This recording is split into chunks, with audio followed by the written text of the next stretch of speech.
What's happening, YouTube? Jonathan Pariente, the Education 10 here, coming at you guys with another video. I want to ask you guys to please continue to check and subscribe to my channel for more YouTube videos. Well, if you're a New York football fan right now, boy, have the tides turned. All in a span of 2 days.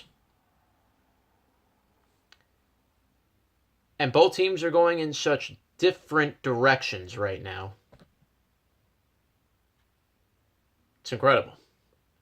A few years ago, the New York Giants were two-time Super Bowl champions. They won Super Bowl 42 in 2007. They would go on to beat the same team, the Patriots, which they won in 07. They beat them 4 years later in 2011 to win Super Bowl 46. Giants had quite a different team back then. You had Eli in his prime. You had Ahmad Bradshaw. You had Amani Toomer. You had Jeremy Shockey. You had Kevin Boss. You had a great platoon of players around the Giants that made him a formidable force. Same time, the Jets were a team that couldn't make the playoffs. Okay, they finally made it in 2011 to go to the championship game, part of a 2-year run in a row where they made it. Haven't been to a playoff since. And they just were about as awful as you can be, drafting crap after crap draft pick. Wow. Now we fast forward to now. Giants still have Manning, but he's in the latter end of his career.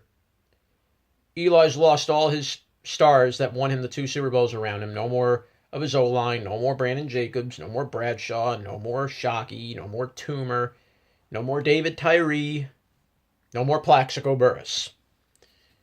All those names are gone. And now, just last night, the Giants said goodbye to the only real weapon that Eli ever had to throw the ball to, Odell Beckham Jr.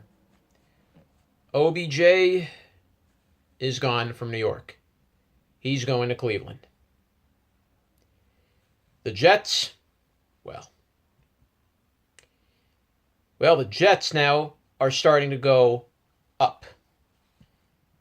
Oh yeah, the Giants, I forgot, also lost Landon Collins to the Redskins. That was their other big defense. But now the Jets. They went from a nothing team for the past 4 years under Todd Bowles and under Rex toward the end.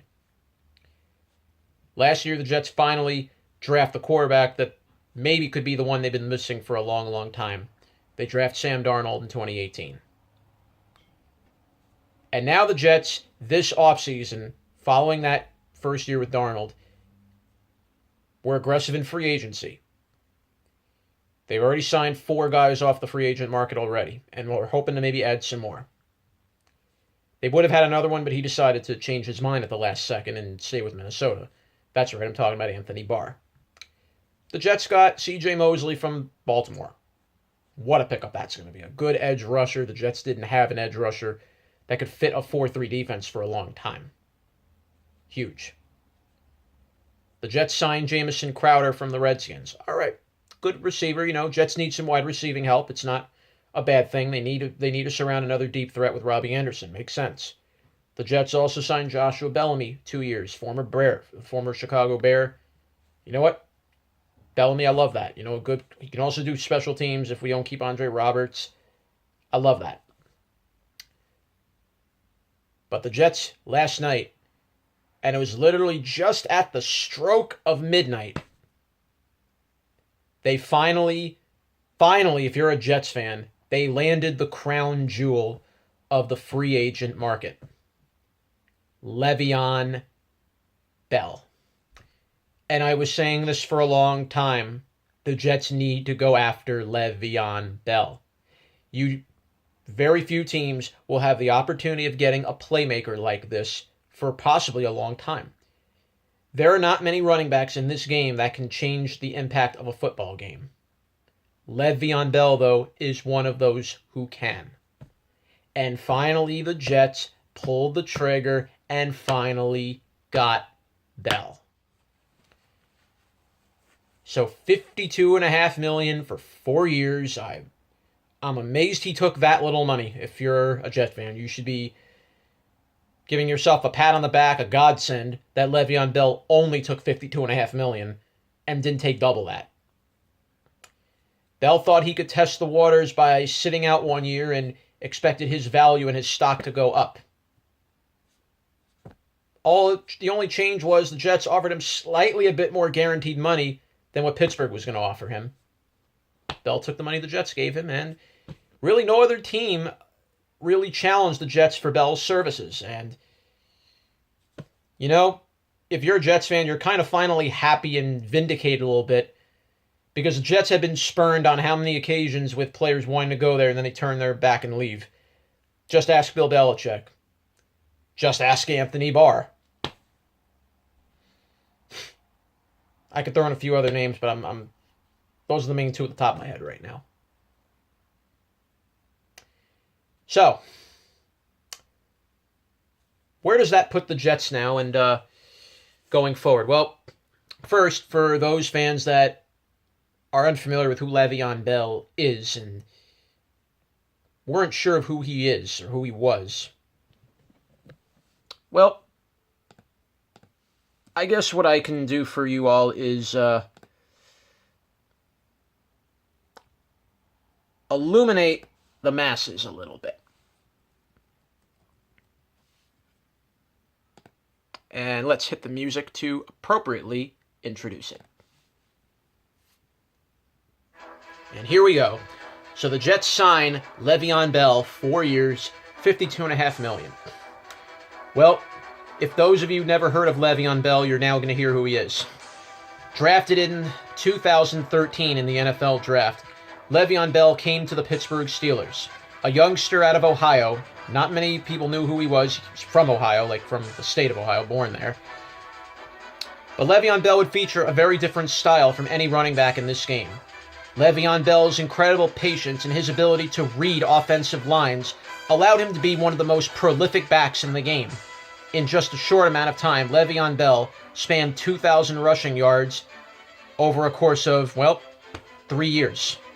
And when he was healthy, Le'Veon Bell proved to be one of the most powerful backs the NFL has ever seen. His ability to catch the ball out of the backfield, his ability to read defenses, and his ability just to impact a game was one of the sole reasons what made Le'Veon Bell the most valuable player at his position and why people demanded so much to see him play and wanted him on their team. Le'Veon Bell last year decided to sit out the 2018 season after the Steelers and he himself refused a franchise tag of $14 million. He turned down the franchise tag and he decided to sit out a year to see if maybe his stock would rise. Incredibly so, it backfired on Bell. And for the Jets to swoop in and take him with almost no competition for him, you know what? The Steelers lost. That's the Jets' gain. And right now, if you're a Pittsburgh Steelers fan, you've lost two big names this offseason, and I don't know how the Steelers are even going to recover from that. Not only did you lose Le'Veon Bell last night, you lost Antonio Brown. You let him go to Oakland. He goes to Oakland for just for about $80 million, 84, 85 million, whatever. I have to check the deal again, but he's going to play for Oakland. Brown seemed very happy about it. I wish him luck there because, Derek Carr is not Big Ben. John Gruden is not Mike Tomlin. And do the Raiders exactly have the same team that the Steelers had? Hell no. The Raiders don't even have a running back that can really run the offense yet. They don't have the playmaker that Bell was. Derek Carr is not Big Ben. He's not able to. Is he able to take those hard hits and still make big throws? I don't think so. Derek Carr was coming off a miserable year. So you have to ask yourself, where are the Steelers going to go now that they don't have Antonio Brown and they don't have Le'Veon Bell anymore? Yes, the Steelers do have James Conner, and yes, Conner proved himself throughout this past year that he could lead on the running position. Fine.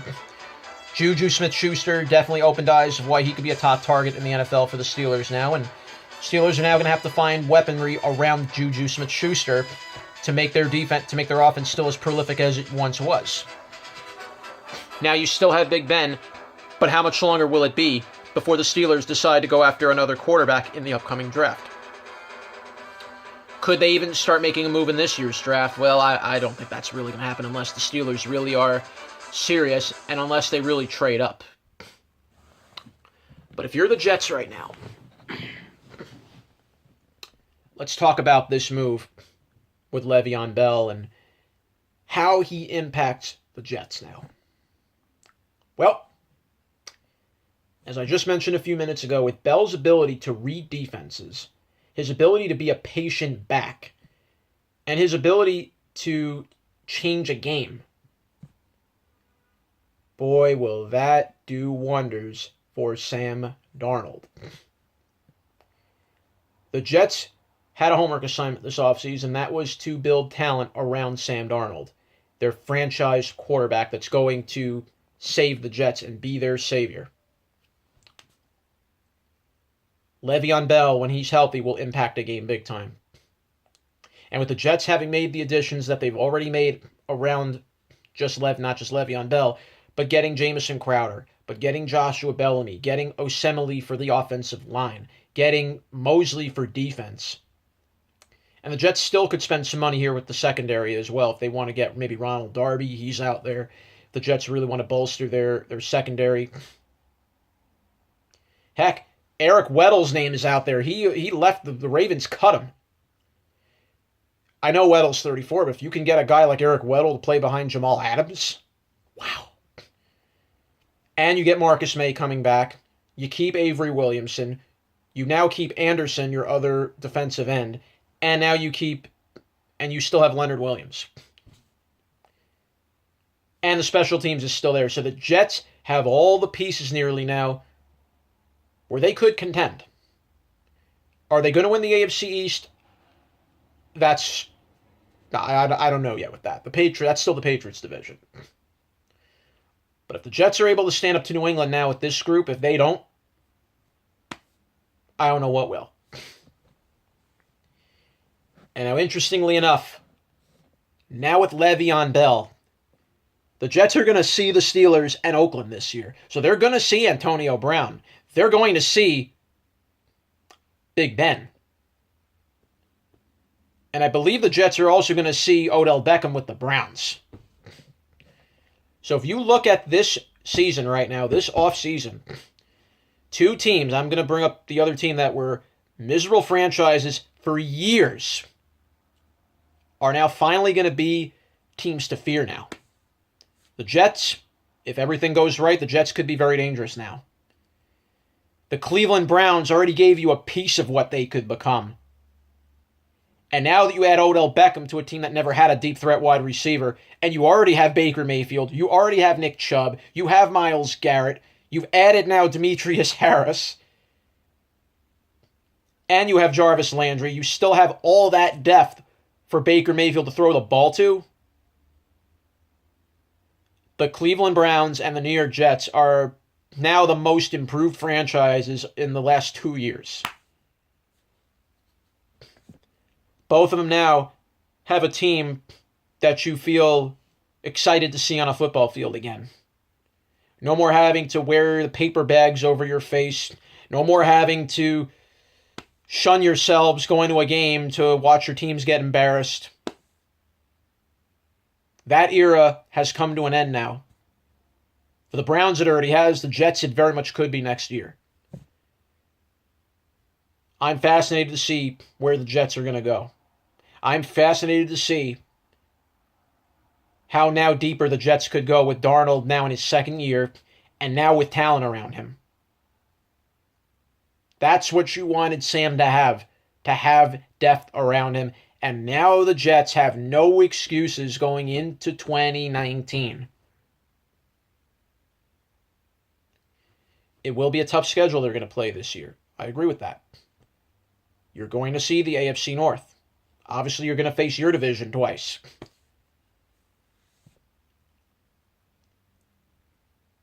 So for the Jets now, let's see what they do. Let's see what Sam Darnold brings this Jet team now with the weaponry that he now just gained. And we still have the NFL draft around the corner, and the Jets have the 3 picks. So they can get another big name into this draft to really surround Darnold with even more talent here. There is Nick Bosa. If he falls 3 to the Jets, maybe get him. Could happen. You have Metcalf as a wide receiver. The Jets could really use another wide receiver weapon alongside Robbie Anderson. Could the Jets go after Metcalf? Certainly. You have to figure with the number 1 pick being Arizona and the number 2 pick being the Niners. Maybe Kyler Murray goes on that list somewhere. Don't know yet. But if the Jets want to trade down, they could. But I want to see if the Jets can draft at 3. They struck gold with Darnold. Now let's see if they can strike gold with someone else in 2019. Jets still need a little O-line help. That is something they still need. They got Osemele, which is good, but they need another boost or 2 to that O-line. They might need another good center. If they could find one in the draft, if they can pluck one off in free agency, sky's the limit. The sky is really the limit now for these Jets.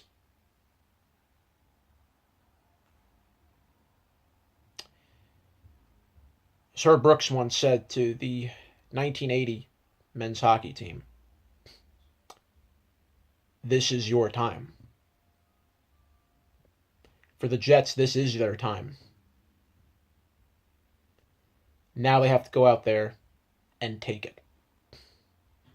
Jonathan Perriente, The Execution 10, saying bye for now.